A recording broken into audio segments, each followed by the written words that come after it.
अगर आप BSc 10th exam 2027 की तैयारी कर रहे हो और पॉलिटिकल साइंस में पूरे नंबर लाना चाहते हो, तो यह वीडियो आपके लिए गेम चेंजर साबित होने वाला है। क्योंकि आज हम करने वाले हैं चैप्टर 2 सत्ता में साझेदारी की कार्यप्रणाली के सबसे इंपॉर्टेंट ऑब्जेक्टिव क्वेश्चंस, जो सीधे आपके एग्जाम में आने के पूरे चांसेस है। तो वीडियो को पूरा देखना, क्योंकि एक भी क्वेश्चन मिस किया तो नुकसान आपका होगा। तो फर्स्ट क्वेश्चन से स्टार्ट करते हैं। लिखा गया है, भारत का संविधान सभा का गठन कब हुआ? तो ऑप्शन नंबर ए में लिखा गया 1946 ईस्वी में।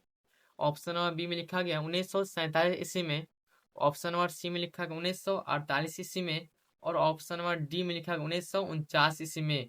तो इसका सही आंसर हो जाएगा ऑप्शन नंबर में फर्स्ट नंबर का ए हो जाएगा। ठीक है, 1946 ईस्वी में हो जाएगा सही आंसर। ओके, तो भारत का संविधान सभा का गठन कब हुआ? तो 1946 ईस्वी में हुआ था। ठीक है, चलते हैं नेक्स्ट तरफ। लिखा गया सेकेंड नंबर में।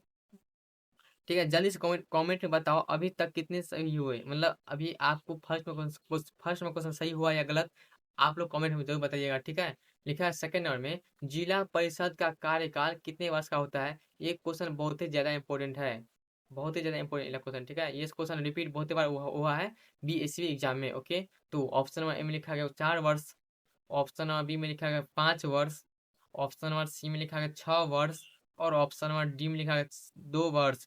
तो इसका सही आंसर हो जाएगा ऑप्शन नंबर में बी हो जाएगा। ठीक है, 5 वर्ष हो जाएगा सही आंसर। और जिला परिषद का कार्यकाल कितने वर्ष का होता है? तो 5 वर्ष का होता है। ठीक है, अगर ये क्वेश्चन आपको पहले से आता था तो लाइक जरूर करना। जो स्टूडेंट अभी तक चैनल सब्सक्राइब नहीं किया है तुरंत कर लो, क्योंकि रोज ऐसे ही इंपॉर्टेंट क्वेश्चन मिलेंगे।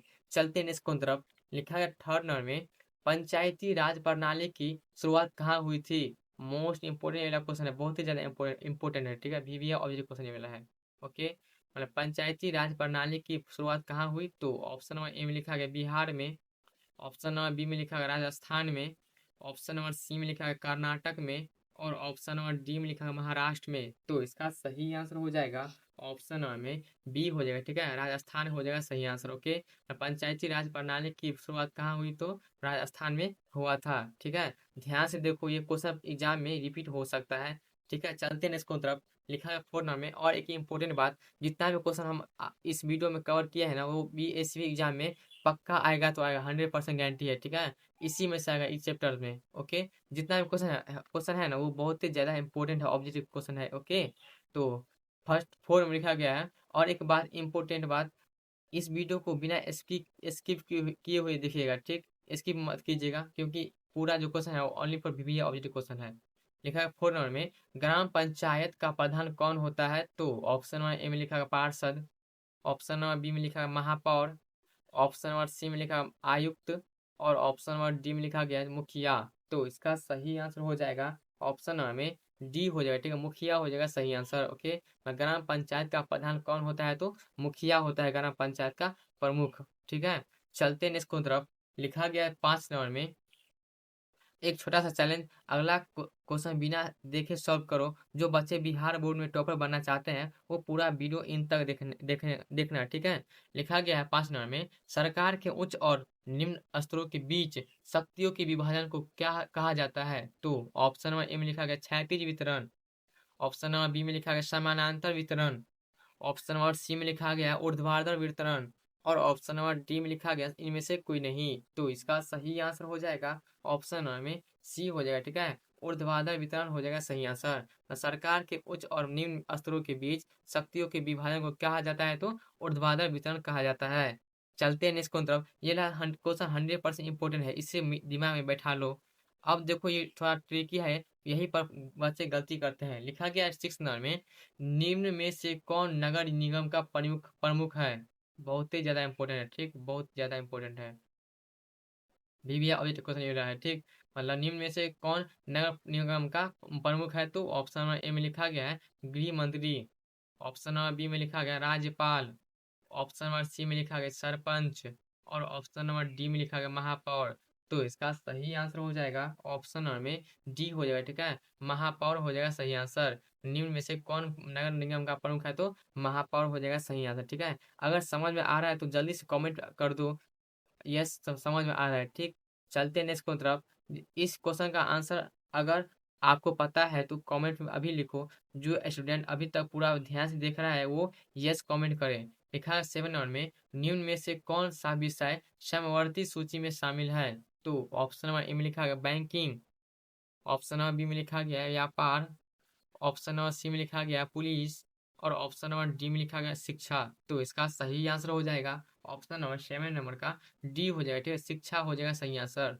और निम्न में से कौन सा विषय समवर्ती सूची में शामिल है? तो शिक्षा शामिल है। देख देखते हैं कौन जीनियस है इस क्वेश्चन का आंसर पहले कौन देता है, अब देखते हैं। लिखा गया है 8 नंबर में, संविधान का अनुच्छेद 40 किससे संबंधित है? बहुत ही ज्यादा इंपॉर्टेंट है, ठीक है, बहुत ज्यादा इंपॉर्टेंट है क्वेश्चन। ओके, संविधान का अनुच्छेद 40 किससे संबंधित है? तो ऑप्शन नंबर ए में लिखा गया है समानता का अधिकार, ऑप्शन नंबर बी में लिखा गया है जीवन का अधिकार, ऑप्शन नंबर सी में लिखा गया है स्थानीय स्वशासन और ऑप्शन नंबर डी में लिखा गया है शिक्षा का अधिकार।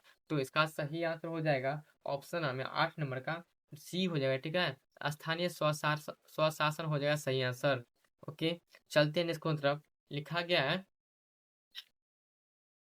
लिखा गया 9 नंबर में, वेस्ट इंडीज में संघ की स्थापना कब की गई? बहुत ही ज्यादा इंपॉर्टेंट है ये क्वेश्चन, बहुत ज्यादा इंपॉर्टेंट है। ओके, ये सब क्वेश्चन जितना हम आपको बोलते हैं ना इम्पोर्टेंट है, वो क्वेश्चन सबको ना जरूर याद कर लीजिएगा, ठीक है। ओके, लिखा गया 9 नंबर में, वेस्ट इंडीज में संघ की स्थापना कब की गई? तो ऑप्शन नंबर ए में लिखा गया 1958 ईस्वी में, ऑप्शन नंबर बी में लिखा गया 1962 ईस्वी में, ऑप्शन नंबर सी में लिखा गया 1973 ईस्वी में और ऑप्शन नंबर डी में लिखा गया 1975 ईस्वी में। तो इसका सही आंसर हो जाएगा ऑप्शन नंबर में 9 नंबर का क्या हो जाएगा? तो ए हो जाएगा, ठीक है, 1958 ईस्वी में हो जाएगा सही आंसर। और वेस्ट इंडीज में संघ की स्थापना कब की गई? तो 1958 ईस्वी में किया गया था, ठीक है। ये वाला क्वेश्चन 10 में से 8 बच्चे गलती कर देंगे। लिखा गया 10 नंबर में, ये वाला क्वेश्चन ना बहुत ही ज्यादा इंपॉर्टेंट है। लिखा गया निम्नलिखित में से कौन संघों के व एक साथ आने का उदाहरण नहीं है? एक मिनट रुकिए। लिखा गया 10 नंबर में, निम्नलिखित में से कौन संघों के साथ आने का उदाहरण नहीं है? तो ऑप्शन नंबर ए में लिखा गया है भारत, ऑप्शन नंबर बी में लिखा गया है संयुक्त राज्य America, option number B C में लिखा गया है स्विट्जरलैंड और ऑप्शन नंबर डी में लिखा गया है ऑस्ट्रेलिया। तो इसका सही आंसर हो जाएगा ऑप्शन नंबर 10 नंबर का ए हो जाएगा, ठीक है, भारत हो जाएगा सही आंसर।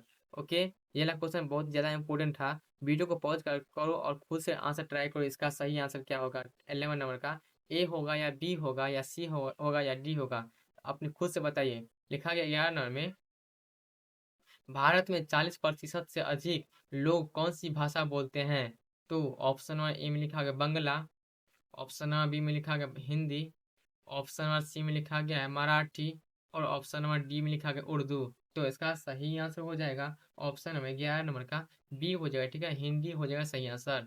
ओके, भारत में 40% से अधिक लोग कौन सी भाषा बोलते हैं? तो हिंदी भाषा बोलते हैं। जो बच्चे सीरियस है पढ़ाई को लेकर वही इन तक टिकेंगे। अगर आप अभी तक देख रहे हो तो आप बाकी स्टूडेंट से आगे हो। लिखा गया नेक्स्ट की तरफ 12 नंबर में,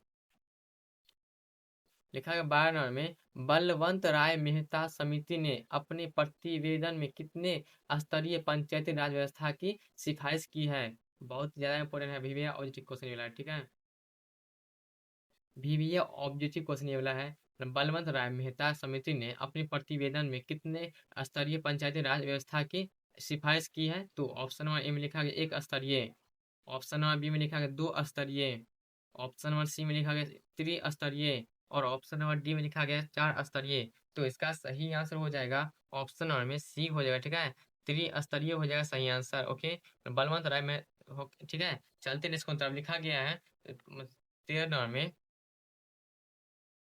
लिखा लिखा गया है सर्वप्रथम किस राज्य में महिलाओं को पंचायतों में 50% आरक्षण दिया गया?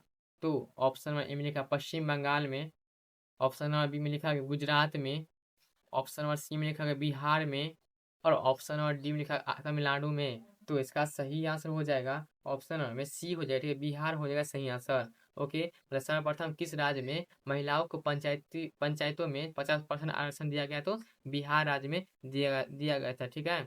ये क्वेश्चन टीचर भी क्लास में हाईलाइट करते हैं, तो इसलिए अभी तक कितने करेक्ट हुए इसको कमेंट में लिखो।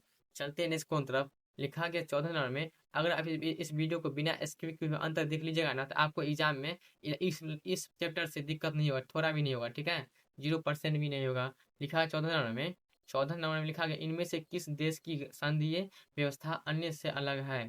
तो ऑप्शन नंबर ए में लिखा है भारत, ऑप्शन नंबर बी में लिखा है कनाडा, ऑप्शन नंबर सी में लिखा है संयुक्त राज्य अमेरिका, और ऑप्शन नंबर डी में लिखा है इनमें से कोई नहीं। तो इसका सही आंसर हो जाएगा ऑप्शन नंबर 14 नंबर का, क्या हो जाएगा, तो बी हो जाएगा, ठीक है, कनाडा हो जाएगा सही आंसर। ओके, तो इनमें से किस देश की संघीय व्यवस्था अन्य से अलग है? तो कनाडा देश का अन्य से अलग है, ठीक है। चलते हैं नेक्स्ट तरफ। लिखा गया है 15 नंबर में, लिखा 15 नंबर क्वेश्चन लिखा गया है, पंचायती राज की शुरुआत कब हुई थी?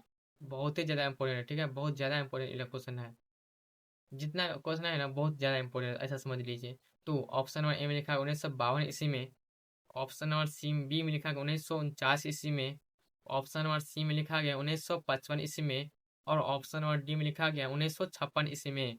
तो इसका याद रखो, मेहनत आज करोगे, रिजल्ट कल खुद बोलेगा। टॉपर बनने के लिए अलग कुछ नहीं करना पड़ता, बस कंसिस्टेंसी चाहिए। तो इसका सही आंसर हो जाएगा ऑप्शन नंबर 15 नंबर का ए हो जाएगा, ठीक है, 1952 ईस्वी में हो जाएगा सही आंसर, ठीक है। चलते हैं नेक्स्ट तरफ। लिखा गया 16 नंबर में, पंचायत सचिव किस संस्था का सचिव होता है? मोस्ट इंपोर्टेंट क्वेश्चन मिला, ठीक है, मोस्ट इंपोर्टेंट क्वेश्चन है। पंचायत सचिव किस संस्था का सचिव होता है? तो ऑप्शन नंबर ए में लिखा है पंचायत समिति का, ऑप्शन नंबर बी में लिखा है नगर पंचायत का, ऑप्शन नंबर सी में लिखा है ग्राम पंचायत का, और ऑप्शन नंबर डी में लिखा है ग्राम कचहरी का। तो इसका सही आंसर हो जाएगा ऑप्शन नंबर 16 नंबर का सी हो जाएगा, ठीक है, ग्राम पंचायत का हो जाएगा सही आंसर। ओके, हर दिन थोड़ा थोड़ा पढ़ोगे तो एग्जाम में बहुत बड़ा फर्क दिखेगा, जो अभी मेहनत करेगा वही आगे लाइफ में चमकेगा, सिंपल बात है। चलते हैं नेक्स्ट तरफ। लिखा गया 17 नंबर में, यह ग्राम पंचायत का बजट कौन पास करता है? मोस्ट इंपोर्टेंट ऑब्जेक्टिव क्वेश्चन है, ये वाला बहुत ज्यादा इंपोर्टेंट है, ठीक है। ग्राम पंचायत का बजट कौन पास करता है? तो ऑप्शन नंबर ए में लिखा है मुखिया, ऑप्शन नंबर बी में लिखा है पंचायत समिति, ऑप्शन नंबर सी में लिखा है जिला परिषद, और ऑप्शन नंबर डी में लिखा है ग्राम सभा। तो इसका सही आंसर हो जाएगा ऑप्शन नंबर 17 नंबर का डी हो जाएगा, ठीक है, ग्राम सभा हो जाएगा सही आंसर। ओके, ग्राम पंचायत का बजट कौन पास करता है? तो ग्राम सभा पास करता है। फेलर से मत डरना, ये सक्सेस की पहली सीढ़ी है। बिहार बोर्ड में टॉपर बनना है तो एक्सक्यूजेज छोड़ो और पढ़ाई शुरू करो। चलते हैं इसको तरफ। लिखा गया 18 नंबर में, जिला परिषद पंचायती राज व्यवस्था का कौन सा स्तर है? तो ऑप्शन नंबर ए में लिखा गया पहला, ऑप्शन नंबर बी में लिखा गया दूसरा, ऑप्शन नंबर सी में लिखा गया तीसरा, और ऑप्शन नंबर डी में लिखा गया चौथा। तो इसका सही आंसर हो जाएगा ऑप्शन नंबर 18 नंबर का, क्या हो जाएगा, तो 18 का सही आंसर सी हो जाएगा, ठीक है, तीसरा हो जाएगा सही आंसर। जिला परिषद पंचायत राज व्यवस्था का कौन सा स्तर है? तो तीसरा स्तर है। आपका कंपटीशन किसी और से नहीं, खुद से है। आज का स्ट्रगल कल की सक्सेस बनेगी। चलते हैं इसको तरफ। लिखा गया है 19 नंबर में, सरपंच अधिकतम कितने रुपयों तक के मामलों की सुनवाई कर सकता है? तो ऑप्शन नंबर ए में लिखा है 1 लाख रुपए, ऑप्शन नंबर बी में लिखा है 50,000 रुपए, ऑप्शन नंबर सी में लिखा गया 10,000 रुपए, और ऑप्शन नंबर डी में लिखा गया 20,000 रुपए।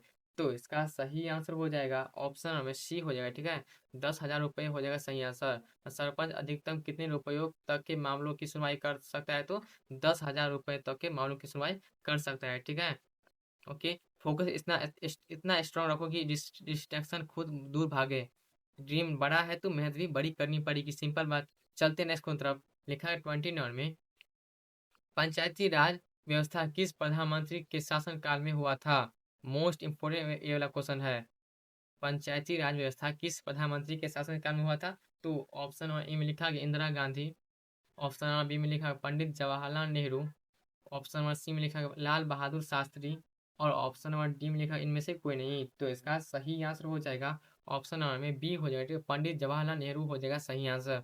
ओके, तो दोस्तों ये थे चैप्टर 2 सत्ता में साझेदारी की कार्य प्रणाली की सबसे इंपॉर्टेंट ऑब्जेक्टिव क्वेश्चंस। अगर आपने ये सारे क्वेश्चंस अच्छे से याद कर लिए तो समझ लो पॉलिटिकल साइंस में फुल मार्क्स आने से कोई नहीं रोक सकता। अगर वीडियो पसंद आया हो तो लाइक जरूर करो, अपने दोस्तों के साथ शेयर करो, और ऐसी दमदार प्रिपरेशन के लिए चैनल को सब्सक्राइब कर लो, क्योंकि यहाँ आपको मिलेगा एग्जाम में आने वाला कंटेंट आसान भाषा में और फुल कॉन्फिडेंस के साथ। मिलते हैं अगले वीडियो में, तब तक पढ़ते रहिए, आगे बढ़ते रहिए। जय हिंद, जय भारत।